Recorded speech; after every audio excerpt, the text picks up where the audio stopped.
বিসমিল্লাহির রহমানির রহিম। প্রিয় দর্শক শ্রোতা ভাই বোনেরা, আপনাদের সকলকে সালাম জানাচ্ছি। সালাম আলাইকুম। ভিডিও দেখছেন কিয়ম কোরআনিক মেসেজ ইউটিউব চ্যানেল। আজকের ভিডিওর প্রসঙ্গ আল্লাহ নিজে সাক্ষী এবং ফেরেশতারা সাক্ষী। এই যে আল্লাহ সাক্ষীর কথা বলেছেন, আল্লাহ কার কাছে সাক্ষী দিচ্ছেন?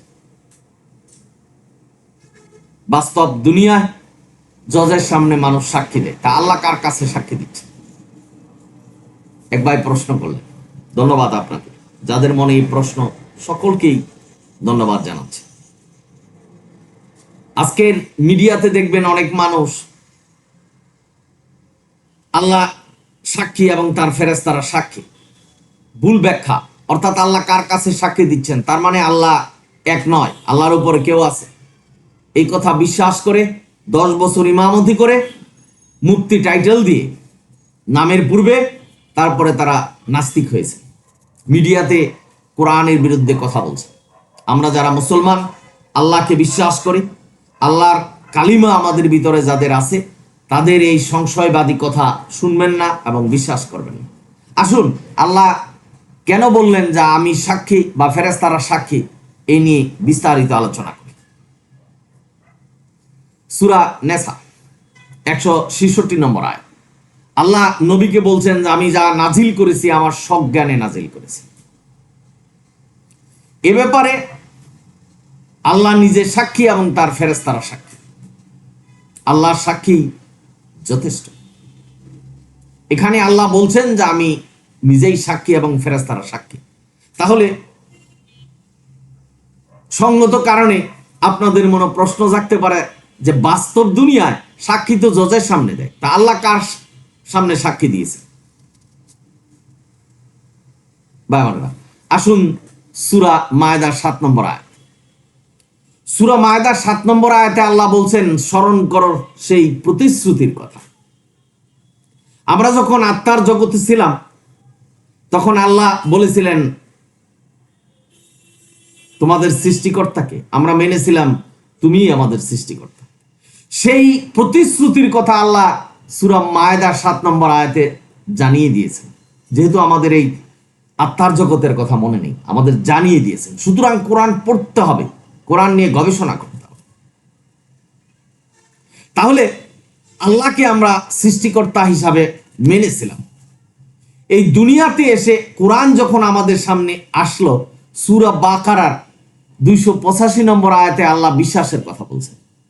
আল্লাহকে বিশ্বাস করতে হবে। সমস্ত নবী রাসূলরাই বিশ্বাস করে গেছেন।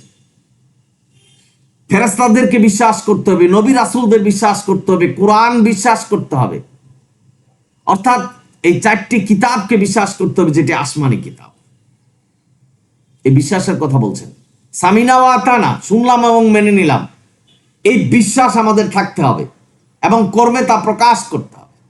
যারা এই ঈমানের পথে আছেন তাদেরকে আল্লাহ বলছেন যে আমি নিজে সাক্ষী।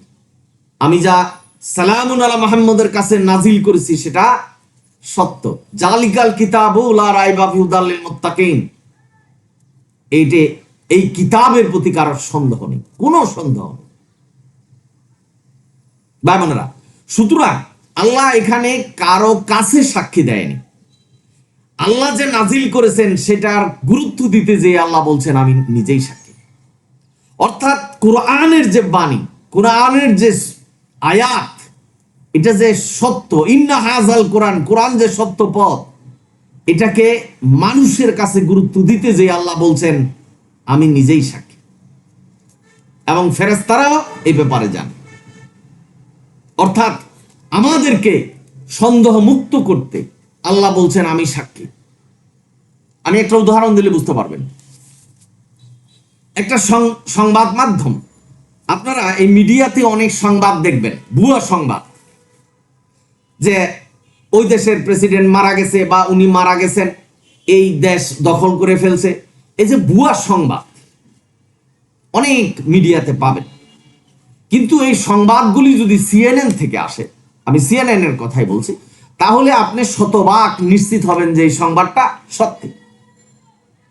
ঠিক তদ্রূপ আল্লাহকে আমরা সৃষ্টিকর্তা মেনেছি সেই আত্মার জগতে এবং দুনিয়াতে এসে। সুতরাং এই সৃষ্টিকর্তা বলছেন আমি যা নাজিল করেছি সেটা সত্য, এটার কোনো সন্দেহ নেই, আমি সাক্ষী। অর্থাৎ আমাদের কাছে কোরআনের গুরুত্ব দিতে যে, আল্লাহর ওহির গুরুত্ব দিতে যে আল্লাহ নিজে সাক্ষী হয়েছেন, বলছেন যে ফেরেশতারাও সাক্ষী। আল্লাহ কারো কাছে সাক্ষী দেয় নাই, আল্লাহর উপরে কেউ নেই। আল্লাহ সূরা ইখলাস তার নিজেই পরিচয় দিয়েছেন যে আল্লাহর সাথে কোনো তুলনা নেই, কারো কাছ থেকে জন্ম নেয় নাই, কাউকে জন্ম দেয় নাই। ইনি একা, এবং এই দুনিয়ার সাম্রাজ্য উনি একাই চালাচ্ছেন। শেষ বিচার দিনে সেই সূরা বাকারার 285 নম্বর আয়াতের সেটাও বিশ্বাস করতে হবে যে আমাদের শেষ বিচার দিন আছে, বিচার করবেন। সেই বিচার দিনে মালিক ইয়াউমিদ্দিন, আল্লাহ একাই বিচারক, বিচার দিনের মালিক। এই বর্তমান পৃথিবীতে বিচারকের, জজদের মালিক আছে প্রেসিডেন্ট, ওনাকে নিয়োগ দেওয়া হচ্ছে, নিয়োগ মানে উনি বরখাস্ত হতে পারে, কিন্তু আল্লাহ হলো বিচার দিনের মালিক, ওনার উপরে কথা বলার কেউ নেই। সূরা বাকারার 123 নম্বর আয়াত। কারো সুপারিশ গ্রহণ করা হবে না, কারণ অন্তর দিয়ে মানুষ কি পাপ করেছে, মন দিয়ে, চক্ষু দিয়ে, কান দিয়ে গোপনে কি পাপ করেছেন সেটা শুধু আল্লাহ জানেন।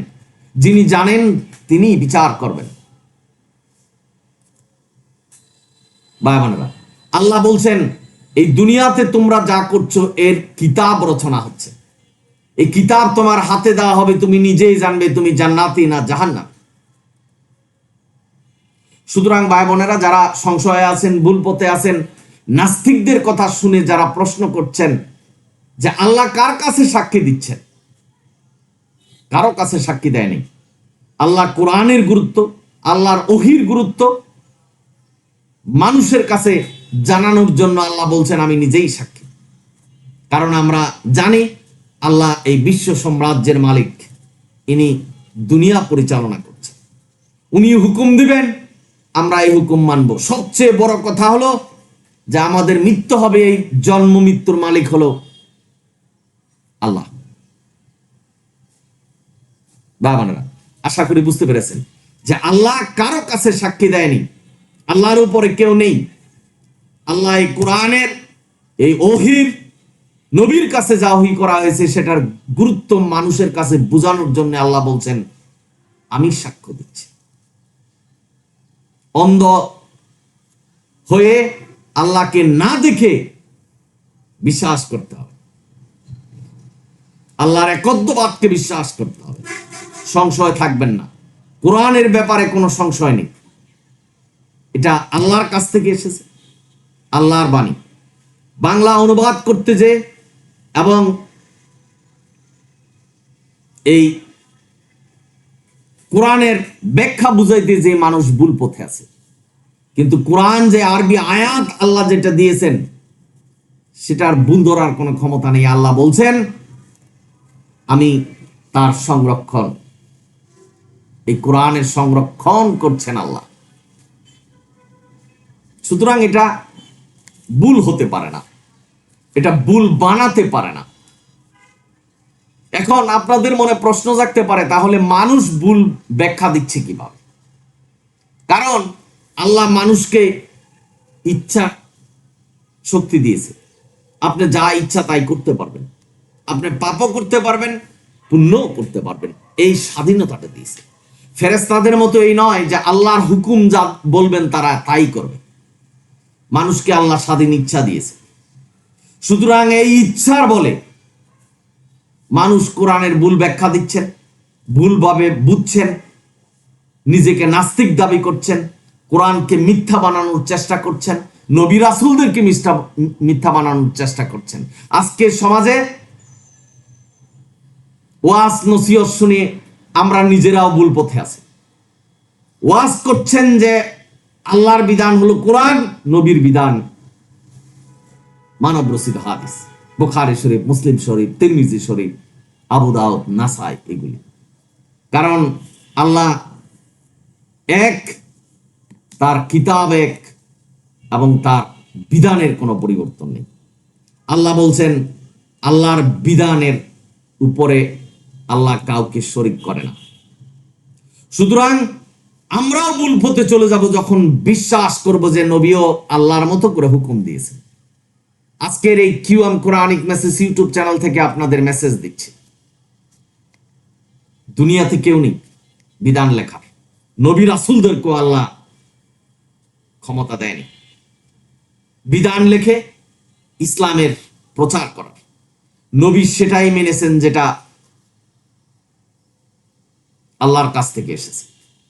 আপনি একটা কোরআনের আয়াত পড়বেন আর ব্যাখ্যা করতে পারবেন না, কারণ এক আয়াত অন্য আয়াত দ্বারা সত্যায়িত করেছেন।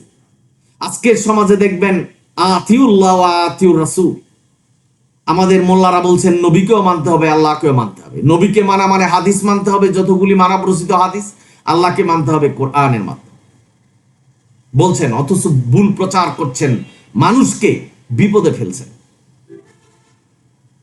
ভাই বোনেরা, সেটাই আবার সূরা আরাফের 3 নম্বর আয়াতে গিয়ে এটার সত্যায়ন পাবেন যে আল্লাহ আতিউল্লাহ ওয়া আতিউর রাসূল কেন বলছেন।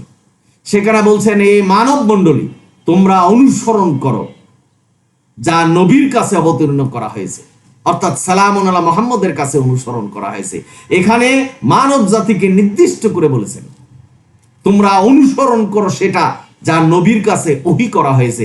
ওহীর সমষ্টি হলো কোরআন। সুতরাং এখানে বলার কোনো সুযোগ নেই, মানে ভুল ব্যাখ্যার মাধ্যমে মানুষের কাছে প্রচার করছেন যে নবীকেও মানতে হবে, আল্লাহকেও মানতে হবে। আল্লাহর সাথে নবীর কোনো তুলনা নেই। নবীরা হলো আল্লাহর বাহক, হুকুমের বাহক। তাদের নিজস্ব কোনো হুকুম দেওয়ার ক্ষমতা নেই। যদি কেউ মনে করেন যে নবীরা হুকুম বিধান দিয়ে গেছেন, সেটাও মানতে হবে, তাহলে ভুল পথে থাকবেন, পথভ্রষ্ট হবেন। নবীরা সেই আদম থেকে ধরে মুহাম্মদ পর্যন্ত সকল নবী যা আল্লাহর কাছ থেকে ওহী করা হয়েছে সেইভাবেই তারা পথ অতিক্রম করেছেন, সেটাই অনুসরণ করেছেন। সুতরাং আজকের মেসেজ যে আল্লাহর বিধানের প্রতি কাউকে শরীক করা যাবে না। আপনি যদি মনে করেন যে আল্লাহর মতো করে নবী হাদিস বুখারী শরীফ মুসলিম শরীফ লিখে গেছে, তাহলে পথভ্রষ্ট হবেন। নবীকে অনেক ব্যাপারে আল্লাহ বলেছেন তোমার জীবন দুর্মনি কেটে ফেলবে, তুমি প্রতিপালক নয়, তুমি হেদায়েত দাতা নও, তুমি তোমার কার্য হলো শুধু আমার ওহী মানুষের কাছে পৌঁছে দেওয়া। আশা করি বুঝতে পেরেছেন। সুতরাং এই আতিউল্লাহ আতিউর রাসূল এটার অর্থই নয় যে নবী যাহা দিয়ে গেছেন সেটা আনতে হবে, আল্লাহ যা দিয়েছে সেটাও মানতে হবে, তাহলে শিরক করবেন। নবীকে নির্দেশ দেওয়া হয়েছে প্রথমে যে তুমি কোরআন মানো এবং তোমার কওমের সাথে এই কোরআনই প্রচার করো, যেটা সত্যায়ন সূরা আরাফের 3 নম্বর আয়াত। বাবারা, আপনারা যারা শুনছেন, সুতরাং আসুন নিজেকে যাচাই করি, আমরা কি কোরআনের সীমার মধ্যে আছি না সীমার বাইরে চলে গেছি। এটাই সময়, কারণ আপনি দুনিয়াতে বেঁচে আছেন। এখনই তওবা করার সময়, এখনই সঠিক পথ অবলম্বন করার সময়, এখনই জান্নাত কামানোর সময়। মৃত্যু হয়ে গেলে পাপ পুণ্যের খাতা বন্ধ হয়ে যাবে এবং আপনি আর জান্নাত কামাতে পারবেন না। চোখ দুটি বুঝে 30টা সেকেন্ড একটু কল্পনা করুন যে আমি যদি শেষ বিচার দিনের পরীক্ষায় উত্তীর্ণ না হতে পারি, তাহলে সেই আগুন আমাকে গ্রাস করবে এবং অনন্তকাল সেখান থেকে ফেরত আসার কোনো রাস্তা নেই। আজকের সমাজে আমাদের মোল্লারা এই কথাও বলছেন যে যারা লা ইলাহা ইল্লাল্লাহ মুহাম্মাদুর রাসূলুল্লাহ কালিমা একবার পড়ছে তারা ফেরত আসবেন।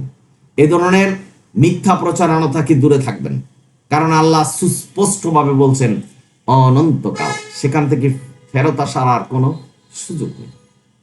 সুতরাং এই জিন্দেগির এই দুনিয়ার গড়বাড়ি অর্থ সম্পদ লোভ করে নিজের জীবনকে নষ্ট করবেন না। হালাল উপার্জন করুন, হালাল ব্যবসা করুন এবং আল্লাহ যেভাবে আপনাকে এই দুনিয়াতে রাখেন সে নিয়ে আল্লাহর প্রতি কৃতজ্ঞ থাকুন। এই মেসেজ কিয়ম কোরআনিক মেসেজ ইউটিউব চ্যানেল থেকে দিচ্ছি। যদি ভিডিও ভালো লাগে সাবস্ক্রাইব এবং শেয়ার করবেন। আপনারা সকলেই ভালো থাকুন। অনিল হামদুলিল্লাহ রাব্বিল আলামিন।